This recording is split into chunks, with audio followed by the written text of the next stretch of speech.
Alhamdulillah bi ni'mati tatimmu shalihat. Nahmaduhu wa nasta'inuhu wa nastaghfiruh. Wa na'udzu billahi min shururi anfusina wa min sayyiati a'malina. Man yahdihillahu fala mudilla lahu wa man yudlil fala hadiya lahu. Asyhadu an la ilaha illallah wahdahu la syarika lahu. Asyhadu anna Muhammadan abduhu wa rasuluh. Rabbi shrah li sadri wa yassir li amri wahlul 'uqdatam min lisani yafqahu qawli. Alhamdulillahilladzi ahyana ba'da ma amatana wa ilaihi nusyur. Bismika Allahumma ahya wa bismika amut. Jangan tidur gitu. Puji syukur marilah kita panjatkan kehadirat Allah Subhanahu wa taala yang pada kesempatan pagi memberikan nikmat yang luar biasa kepada kita sekalian, sehingga dengan berbagai nikmat tersebut kita alhamdulillah pagi ini masih dibangunkan oleh Allah, bisa menikmati indahnya sholat jamaah, indahnya kita diampuni dari begitu bangun sudah wudhu dari rumah, diampuni dosanya, diangkat derajatnya di masjid, bisa sholat tahiyat masjid, bisa mendapatkan sholat qobla subuh, bisa mendapatkan pahala sisi dunia yang lebih baik, bisa mendapatkan pahala jamaah. Dan alhamdulillah pagi ini kita masih dipertemukan Ramadan, dan alhamdulillah yang lebih utama lagi kita dipertemukan dengan akhir bulan Ramadan yang tentu itu banyak banget banyak orang yang menginginkan untuk itu.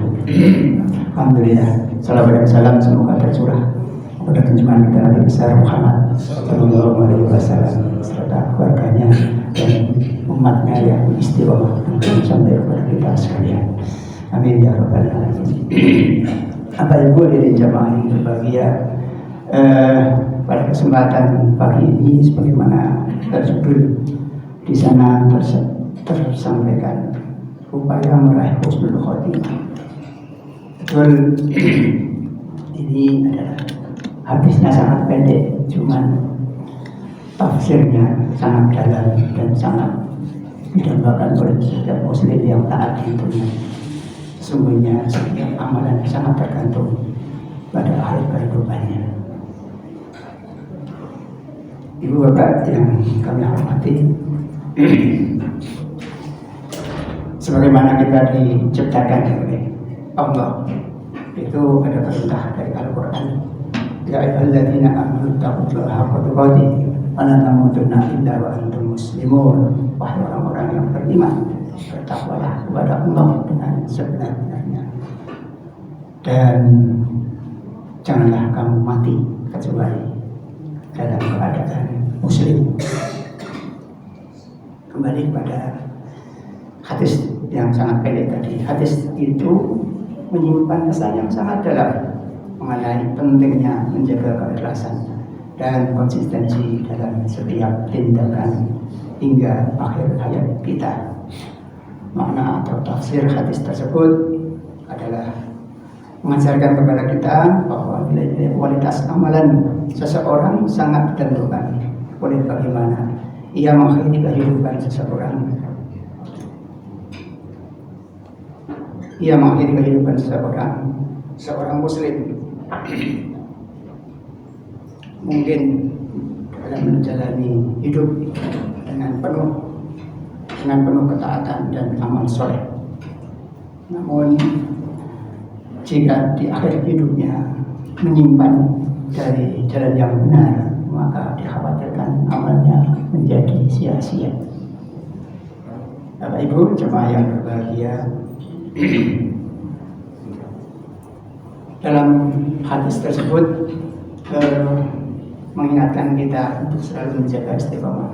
Fastaqim kama umirtu, maka tetaplah kamu berjalan yang benar, konsistensi dalam melakukan kebaikan dan menjaga keimanan hingga akhir hayat merupakan tujuan utama dan harus kita capai. Tidak cukup hanya dengan berbuat baik pada satu waktu kemudian lengah pada waktu yang lain.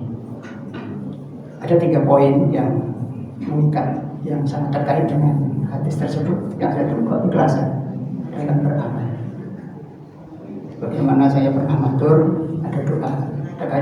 ikhlas. Allahumma rzuqna ikhlas fil amali wa husnal niyati fi.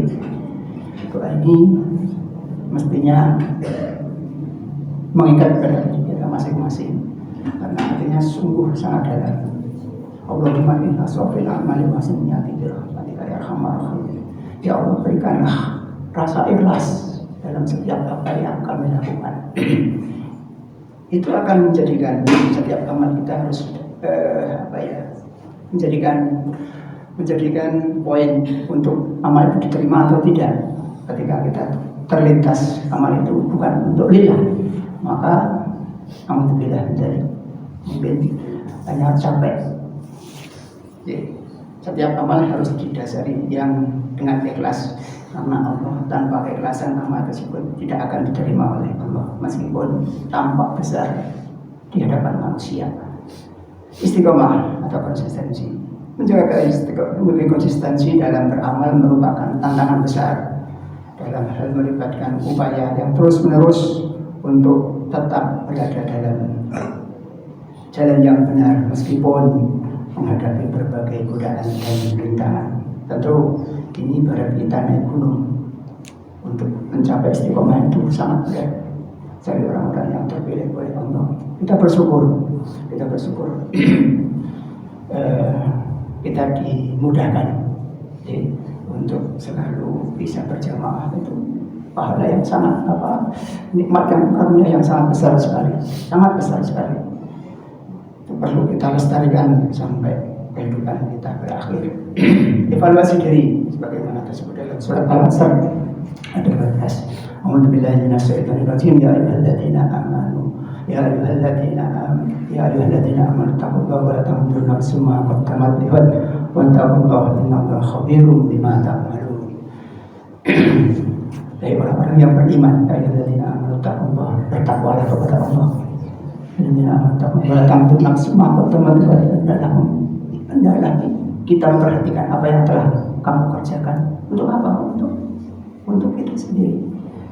Dan demikian mudah-mudahan Allah menerima. Innallaha khabirum bima ta'malun.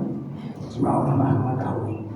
Bapak Ibu yang kami hormati, dari evaluasi secara berkala penting untuk memastikan bahwa kita tetap dalam jalan yang benar, muhasabah atau introspeksi untuk sendiri, membantu kita memperbaiki kekurangan, meningkatkan kualitas amalan kita. Dalil seorang bertaubat. Ini ada kisah yang cukup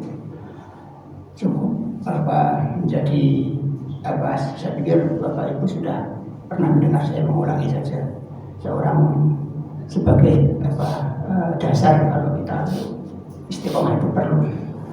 Ini zaman dulu ada seorang laki-laki yang membunuh 99 orang. Saya yakin Bapak Ibu masih ingat cerita itu, keren sekali disampaikan oleh beberapa ustaz. Dan saya dengan diterangkan bahwa malaikat yang sedang mengukur caranya ini ceritanya. Jadi 99 itu dalam singkat ceritanya beliau bertemu dengan rahib. Kalau di zaman waktu itu di zamannya Nabi Israel itu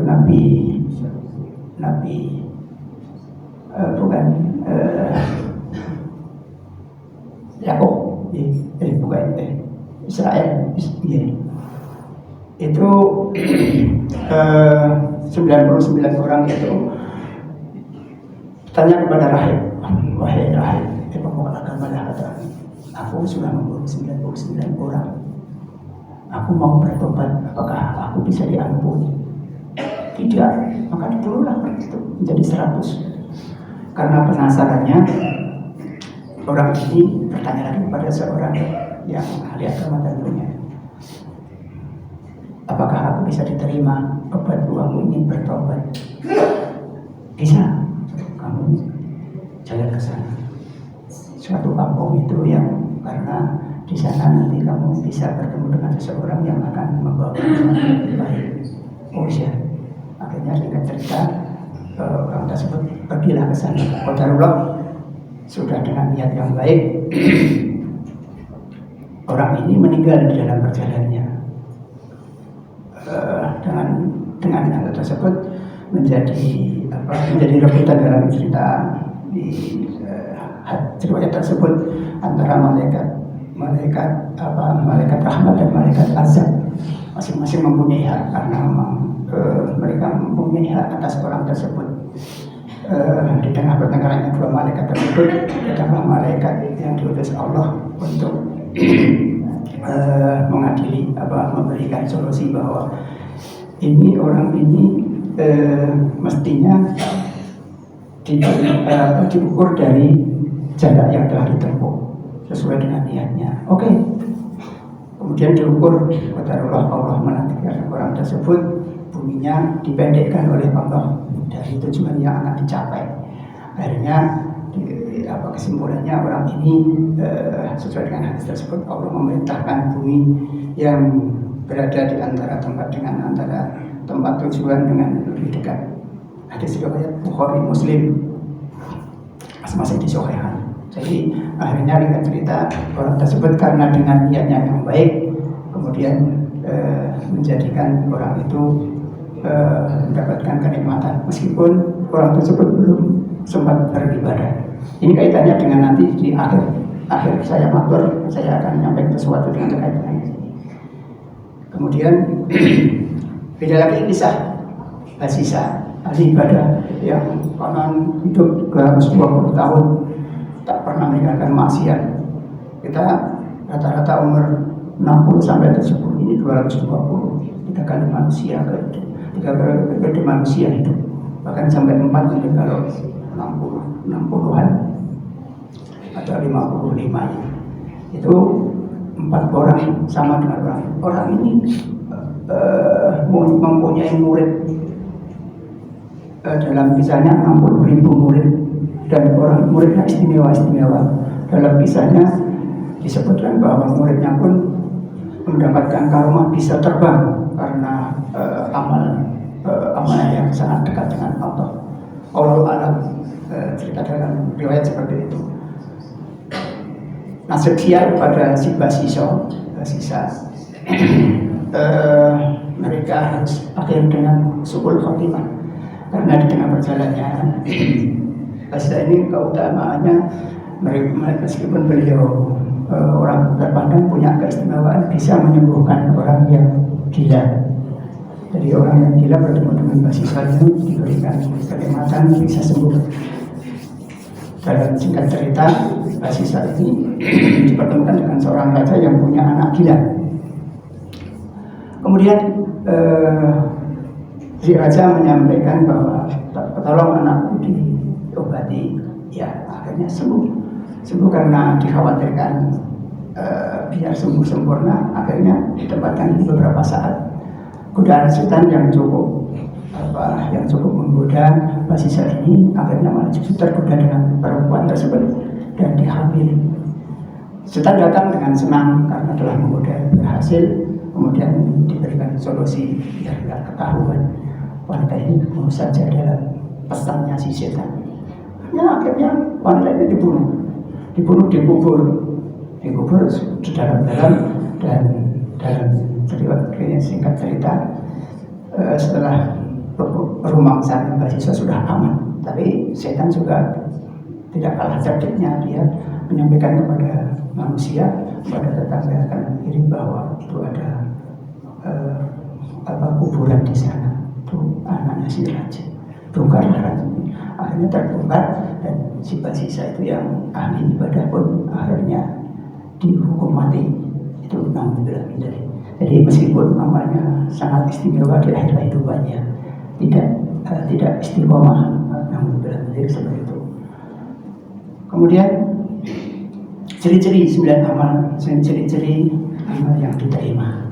Ini perlu saya yakin Bapak Ibu sudah tahu, tapi saya mencoba mengingatkan kembali bahwa setelah kita itu amalnya diterima, itu ada perasaan tidak akan kembali melakukan dosa setelah melakukan ketaatan. Yahya bin Mu'adz rahimahullah, Yahya bin Mu'adz di antara seorang sufi muslim dan seorang gubernur Abbasiyah berkata, barang siapa yang beristighfar dengan lisan lalu hatinya terkait dengan maksiat, tekadnya ingin kembali melakukan maksiat setelah bulan Ramadan lewat, maka tertolak puasa dan pintu penerimaan amal tertutup untuknya. Jadi namun dari kita jangan sampai lintas. Kalau pernah berbuat maksiat jangan sampai nanti Ramadan tak buka HP sing saru-saru. Nah itu jangan sampai karena itu akan membawa kita menjadi sia-sia amal kita. Berdasarkan ini dari Tuhan.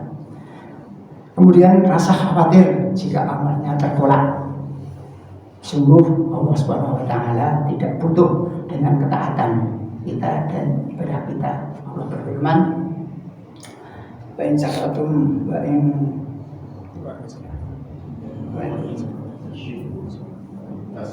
in tashkuru." Kurang tepat ya Pak. Wa in tashkuru yardu lakum. Jika kamu kafir, maka sesungguhnya Allah tidak memerlukan imanmu dan Dia tidak meridhoi kekafiran bagi hambanya. Dan jika kamu bersyukur, niscaya Allah meridhoi bagimu kesyukuran. Al-Zariyat ayat 7. Dan seorang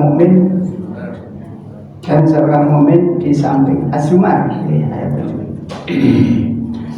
Dan seorang mukmin di samping dia bersemangat dalam melakukan ketaatan dan mendekatkan kepada Allah Subhanahu wa taala dengan berbagai macam ibadah, ia juga khawatir takut kalau amalnya bisa diterima sebagaimana orang-orang terdahulu, orang ulama di salaf itu bukan puas dengan amal yang dilakukan, tapi orang-orang yang dekat dengan Allah itu selalu khawatir jangan-jangan amalku di Ramadan tidak terima, selalu beristighfar. Dalam riwayat sampai 6 bulan setelah Ramadan itu selalu beristighfar dan minta supaya amalnya di Ramadan diterima. Kemudian yang ketiga, diberikan taufik atau kemudahan melakukan amal soleh lainnya. Amal soleh ibarat sebuah pohon yang baik yang membutuhkan siraman dan pemeliharaan supaya ia tumbuh dan kokoh dan kemudian berbuah. Dan perkara penting yang kita butuhkan adalah memperhatikan amal soleh kita yang telah kita amalkan, lalu kita menjaga, merutinkan dan menambahnya sedikit demi sedikit. Dan inilah makna istiqomah. Kemudian yang keempat, menganggap kecil amalnya yang tidak merasa ujub dan terpedaya dengannya. Jadi meskipun kita sudah melakukan amal yang terbaik, itu kita jangan merasa pede, kita menganggap amal itu masih kecil. Sesungguhnya seorang hamba yang beriman sekalipun ia mengerjakan dan mempersembahkan banyak amal soleh, namun amal soleh itu semua belum cukup untuk menunaikan salah satu nikmat dari Allah yang ada pada kita, seperti nikmat pendengaran, nikmat penglihatan, ucapan dan lain-lain. Dan juga dengan amalan-amalan tersebut ia belum menunaikan haknya Allah, karena hak Allah lebih besar dari itu. Oleh sebab itu, di salah satu sifat hamba yang ikhlas adalah dengan menganggap kecilnya amal dan menganggap tidak ada apa-apa. Hal ini supaya ia tidak merasa ujub bangga dengan amalnya dan agar tidak terpedaya dengan yang akhirnya dapat menghapus pahalanya dan membuat malas untuk melakukan amal soleh lainnya. Yang kelima, mencintai ketaatan dan membenci kemaksiatan. Mudah-mudahan kita dikuatkan. Nomor 6, dimudahkan untuk melakukan ketaatan dan menjauhi kemaksiatan. Jika Allah Subhanahu wa taala menerima amanah ketaatan kita, maka Allah akan memudahkan untuk melakukan ketaatan yang lain bahkan dia akan menjauhkan dari kemaksiatan sekalipun engkau berusaha mendekatinya. Yang ketujuh, mencintai orang soleh dan membenci maksiat. Yang kedelapan, banyak istighfar. Kemudian yang kesembilan, quality dalam melakukan amal soleh.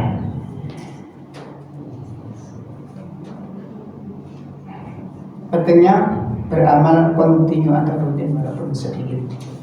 Walaupun yang kami hormati, di antara keunggulan suatu amal dari amalan lain adalah amalan rutin atau kontinu, dilakukan amalan yang kontinu walaupun sedikit, itu akan mengungguli amalan-amalan yang lain meskipun jumlahnya banyak. Amalan ini lebih dicintai oleh Allah Ta'ala. Di antara dasarnya adalah seperti berikut. Dari Aisyah, Rasulullah bersabda, "Haqqul a'ma ila Allah Ta'ala admuha wa inqal." Amalan yang paling dicintai oleh Allah Ta'ala adalah amalan yang kontinu walaupun sedikit. Aisyah pun ketika melakukan sesuatu amalan selalu berkeinginan keras untuk merutinkan. Aisyah beliau mengatakan bahwa Rasulullah SAW mengenai amalan apakah yang paling dicintai oleh Allah, Rasulullah lalu menjawab, Adwamuhu wa inqal, amalan yang rutin atau kontinu walaupun sedikit. Al-Qamah pernah bertanya kepada Ummul Mukminin Aisyah, "Wahai Ummul Mukminin, bagaimanakah Rasulullah SAW beramal? Apakah beliau mengkhususkan hari-hari tertentu?" Aisyah menjawab, "Kana amaluhu himatun wa ayyukum sita yastati'u ma kana Rasulullah SAW yastati'." Tidak, amalan beliau adalah amalan yang kontinu, rutin dilakukan. Siapa saja di antara kalian pasti mampu melakukan yang beliau lakukan. Di antara lagi Nabi SAW mencontohkan dalam amalan sholat malam. Pada malam itu beliau menganjurkan agar mencoba untuk merutinkan. Dari Aisyah, beliau Nabi SAW bersabda, "Ya ayuhan nas, wa alaikum minal a'mali ma tuti'u fa inna Allah la yamallu hatta tamallu wa inna ahabbul a'mali ilallahi ma tu'ima alaihi wa inqal."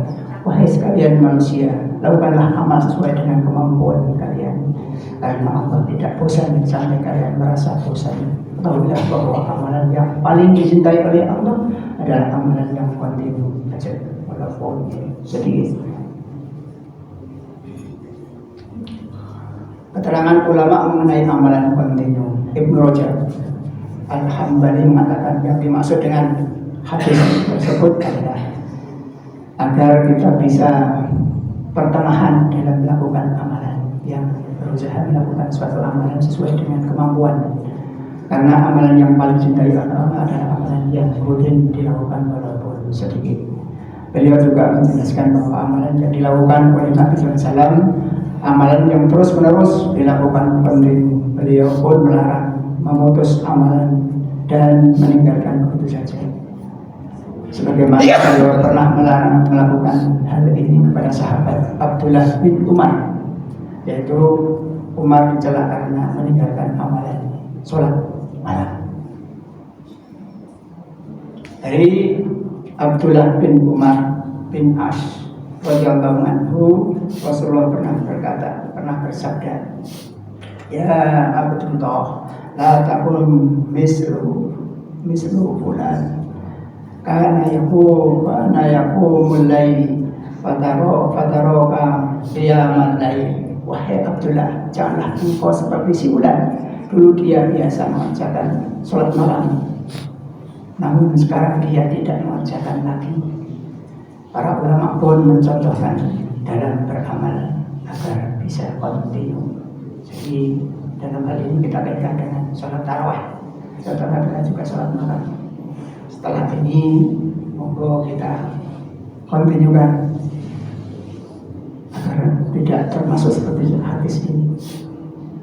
Al-Qasim Muhammad bin Muhammad mengatakan bahwa Aisyah ketika melakukan sesuatu amalan, beliau selalu keinginan keras untuk merutinkan. Al-Hasan Al-Basri mengatakan, wahai kaum muslimin, rutinkanlah dalam beramal, rutinlah dalam beramal. Ingatlah Allah tidak menjadikan akhir dari seorang beramal selain kematian. Jadi kalau kita istiqomah, insya Allah itu akan kita bawa sampai akhir kehidupan kita. Beliau rahimahullah juga mengatakan, jika syaitan melihatmu kontinu dalam melakukan amalan ketaatan, dia pun akan menjauhimu. Namun jika syaitan melihatmu beramal kemudian engkau meninggalkan setelah itu, maka malah melakukan sesekali saja, maka syaitan pun akan semakin tamak, semakin aktif untuk menggoda kita.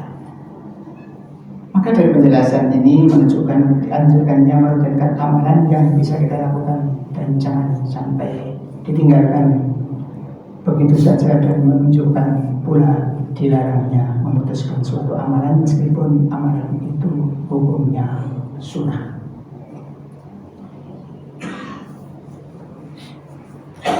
Hikmah merutinkan amalan.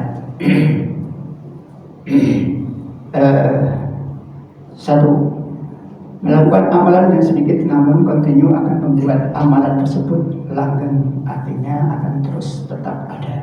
An-Nawawi rahimahullah mengatakan, ketahuilah bahwa amalan yang sedikit namun rutin dilakukan itu lebih baik daripada amalan yang banyak namun cuma sesekali saja. Ingatlah bahwa amalan sedikit yang rutin dilakukan melanggengkan amalan dengan taatan, zikir, berdekatan dan kepada Allah, niat yang ikhlas dan beramal untuk akan membuat amalan tersebut diterima oleh Khalik Subhanahu wa Ta'ala. Amalan sedikit yang rutin dilakukan akan memberikan ganjaran yang besar dan melipat gandakan dengan amalan yang sedikit namun sesekali saja, dan berlipat dan dibandingkan dengan amalan yang sedikit namun sesekali saja. Dua, amalan yang kontinu akan terus mendapatkan pahala, berbeda dengan amalan yang dilakukan sesekali namun jumlahnya banyak. Maka ganjaran yang akan terhenti waktu beramal. Bayangkan jika amalan itu dilakukan terus menerus, maka pahalanya akan terus ada walaupun amalan itu dilakukan dengan sedikit. Yang ketiga, amalan yang sedikit tapi kontinu akan mencegah masuknya virus futur atau jenuh pada amalan tersebut. Jika seorang beramal sekali namun banyak, kadang-kadang akan muncul rasa malas dan jenuh. Sebaiknya jika seorang beramal sedikit namun ajak terus menerus, maka rasa malas pun akan hilang dan rasa semangat untuk beramal akan selalu ada. Itulah mengapa kita dianjurkan untuk beramal. Yang penting juga walaupun jumlah sedikit. Kadang kita memang mengalami rasa semangat, kadang kita futur atau malas beramal, sehingga ada amalan yang terus menerus, ada amalan masa-masa tersebut, dan dianjurkan kita beramal rutin walaupun sedikit. Rasulullah SAW bersabda, walikulli amali syarrah, walikulli syarratin sirratin fitrah. Faman yakunna fatratuhu ila sunnah. Faqala hada wa man yaqu ilaihi ghairi dzalik faqad dhalla. Setiap amal itu pasti ada masa semangatnya, dan setiap masa semangat itu pasti ada masa futur. Barang siapa yang kemalasannya masih dalam sunnah petunjuk Rasulullah SAW, maka dia berada dalam petunjuk. Namun barang siapa yang keluar dari petunjuk, sungguh dia telah menyimpang. Apabila seorang hamba berhenti dari amalan rutinnya, malaikat pun akan berhenti membangunkan baginya bangunan di surga, disebabkan amalan cuma sesaat. Hasan Al-Basri mengatakan, sesungguhnya bangunan di surga dibangun oleh para malaikat disebabkan karena zikir dan terus dilakukan. Apabila seorang hamba mengalami rasa jenuh untuk berzikir, maka malaikat pun akan berhenti pula, berhenti dari pekerjaan tadi. Lantas malaikat pun mengatakan, apa yang terjadi padamu wahai fulan? Sebab malaikat bisa menghentikan pekerjaan karena karena orang yang berpikir tadi mengalami kefuturan, kemalasan dalam beramal. Oleh karena itu, ingatlah perkataan Ibnu Rajab Hambali, sungguhnya Allah lebih mencintai amal yang dilakukan kontinu terus menerus. Allah akan memberikan ganjaran amalan yang dilakukan secara kontinu. Berbeda halnya dengan orang yang melakukan amalan saja. Habis ada hadis Allahumma la sahla, bukan hadis ini, doa ini doanya orang-orang soleh. Allahumma la sahla illa ma ja'altahu sahla wa anta taj'alul idza syi'ta sahla. Ya Allah, tidak sesuatu kemudahan melainkan jika Engkau menjadikan mudah, dan dengan kehendak sesuatu yang sulit menjadi mudah. Allahumma tim lana bil Islam, wahtim lana bil iman, wahtim lana bil khairi, wahtim lana bis sa'adah, wahtim lana bi husnil khatimah. Ya Allah, akhirlah hidup kami dengan Islam, dengan membawa iman, dengan kebaikan, dengan kebahagiaan, dan dengan husnul khatimah. Dua dari jamaah yang berbahagia. Dari materi yang saya sampaikan, kita sangat bersyukur, jadi kita sangat menikmati ketika kita buka bersama, bisa saling mengambil pahala dari saudara kita. Kalau kita membawa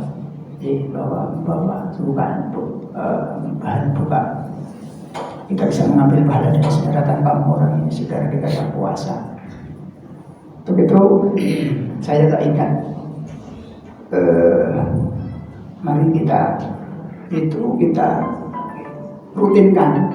Kalau kita puasa Senin atau Kamis, itu saya tidak berangan-angan untuk ngaji, tapi itu dibawa, meskipun bawa korma 2, bawalah ke masjid kita menunggu waktu maghrib. Itu dengan saya, mudah-mudahan nanti terwujud seperti dulu kita pernah di periodenya Pak Edi itu pada buka Senin Kamis, kalau Kamis. Nah, untuk ini mari kita lakukan dengan tidak harus ada pengajian, tapi kita ngaji menunggu waktu maghrib sambil puasa, membawa minimal korma 2 lah untuk teman kita bisa memberikan pahala yang satu. Syukur lebih banyak itu akan membawa manfaat lebih banyak. Kita bisa ngaji, bisa membawa ke masjid, bisa iktikaf, bisa silaturahmi, bisa banyak manfaat. Bisa terhindar dari sifat munafik kalau kita sebelum datang sudah tidak terlambat, banyak manfaat sekali. Begitu, mari kita kondisikan kenikmatan yang kita sangat menikmati ketika kita buka, bisa saling berbagi. Mudah-mudahan bisa terkondisikan sama kita, dan itu namun saya mudah-mudahan Bapak Ibu jamaah tertarik untuk melaksanakannya. Kemudian juga sholat malam, jangan sampai sholat malam, sholat tarawih yang sudah kita lakukan setelah Ramadan selesai, jangan sampai menunda tadi. Saya punya angan juga, sudah sepakat dengan yang biasa sholat malam itu, nanti saya mau menerima jamaah di rumah. Program saya kalau nanti disetujui antar rumah ke rumah, karena sholat terbaik, sholat sunnah adalah di rumah. Tentu Quran saya akan saya bawa ke rumah Bapak Ibu yang menginginkan jamaah dengan tapi itu sangat berat, dan kalau ada di antara teman yang sudah jamaah rutin sholat malam itu siap untuk melaksanakan itu. Kalau Bapak mau bergabung, monggo, dimulai dari rumah saya nanti, meskipun 1 Syawal nanti saya insya Allah akan melaksanakannya. Mudah-mudahan dengan seperti itu kita dimudahkan untuk menggapai judul dari upaya menggapai husnul khotimah. Demikian sedikit materi, mudah-mudahan menyemangati kita. sesuai ya. 15 menit. Menyemangati kita, karena kita tidak pernah tahu amal kita diterima atau tidak. Jangan-jangan tidak diterima. Kita tidak boleh pede, sama sekali tidak boleh pede. Mudah-mudahan dengan seperti itu kita akan tersemangati, karena ciri-ciri tadi sudah sampaikan, ciri-ciri orang yang amalnya diterima itu akan mudah diajak berbuat baik, dan ciri-ciri orang yang amalnya ditolak itu enggan untuk melakukan amal setelah kebaikan dilakukan. Demikian kurang lebihnya, mohon dimaafkan. Ustaznya Ustaz abal-abal, jadi punten sejuk.